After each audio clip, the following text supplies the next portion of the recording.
इग्नू से MA political science course कर रहे सभी स्टूडेंट्स का आज के इस वीडियो में बहुत बहुत स्वागत है। आज हम आपके लिए लेकर आए हैं एमजीपी 13 का सैंपल क्वेश्चन आंसर पीडीएफ, जिसे आप इंपॉर्टेंट क्वेश्चन आंसर पीडीएफ भी कह सकते हैं। सब्जेक्ट नेम है आपका नागरिक समाज, राजनीति, शासन, तंत्र और संघर्ष।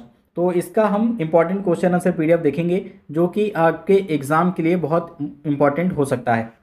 तो एक एक करके क्वेश्चंस और उनके आंसर्स को देखते हैं। और आपको बता दें एमपीएस सेकंड ईयर के सभी सब्जेक्ट का सैंपल क्वेश्चन आंसर पीडीएफ को रिकॉर्ड किया जा चुका है, जिसका डायरेक्ट लिंक आपको इस वीडियो के डिस्क्रिप्शन में मिल जाएगा और आप हमारे चैनल पे भी जाकर चेक कर सकते हैं।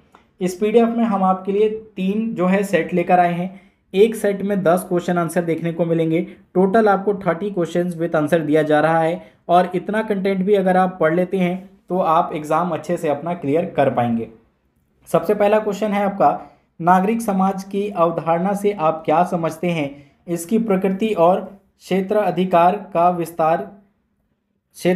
का विश्लेषण कीजिए। तो नागरिक समाज क्या है, इससे आप क्या समझते हैं, इसकी प्रकृति और क्षेत्राधिकार क्या है, इसके बारे में आप बताएंगे। आप चाहे तो इसका स्क्रीनशॉट ले सकते हैं या इन क्वेश्चंस को नोट भी कर सकते हैं ताकि आप खुद से भी इस बिना पीडीएफ को परचेज किए भी स्टडी कर पाए।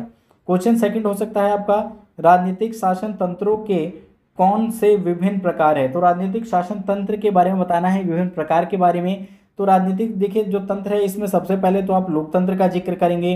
दूसरा देखते हैं आप अभिजात तंत्र की व्यवस्था देखने को मिलती है आपको।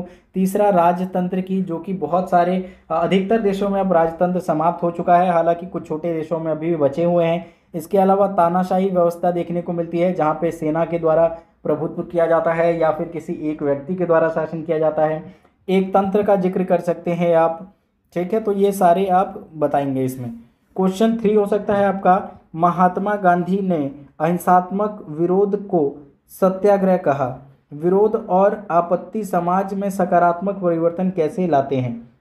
तो इसमें आपको बताना है कि एक तो अहिंसात्मक जो विरोध है इसको सत्याग्रह कहा गया था गांधी के द्वारा, और जो विरोध और आपत्ति है समाज में, ये कैसे सकारात्मक परिवर्तन लाते हैं, तो इसके बारे में आप लिखेंगे।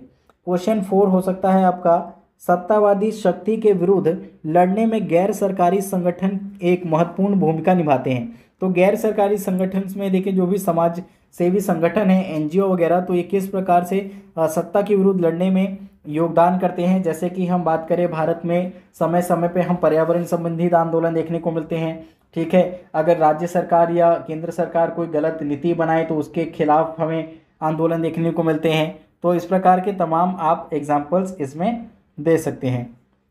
अगले क्वेश्चन की तरफ अब हम बढ़ते हैं। नेक्स्ट क्वेश्चन आपसे पूछा जा सकता है, संक्षिप्त में टिप्पणी कीजिए। शॉर्ट नोट्स का हो सकता है बांग्लादेश का ग्रामीण बैंक, ठीक है। और इसका एक सेकंड पार्ट हो सकता है मैग्ना कार्टा 1215। तो ये दोनों को ही आपको शॉर्ट नोट्स लिखना होगा।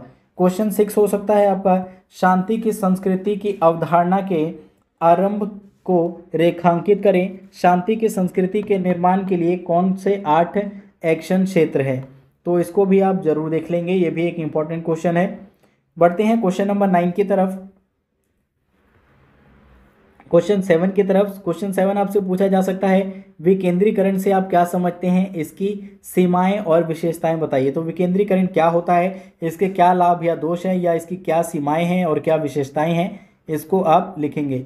क्वेश्चन 8 हो सकता है आपका, सामाजिक आंदोलन के माध्यम से नागरिक समाज के क्षेत्र को प्रज्वलित करते हैं, व्याख्या कीजिए।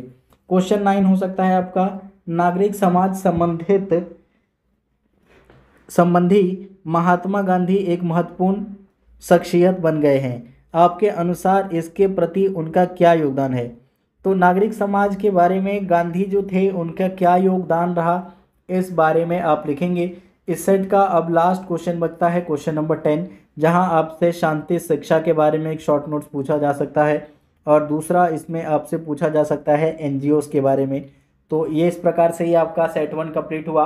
अगर आपको सेट 2 और सेट 3 का भी क्वेश्चन आंसर चाहिए तो आप इसको पीडीएफ के रूप में परचेज कर सकते हैं। इस वीडियो में इतना ही। Thanks for watching.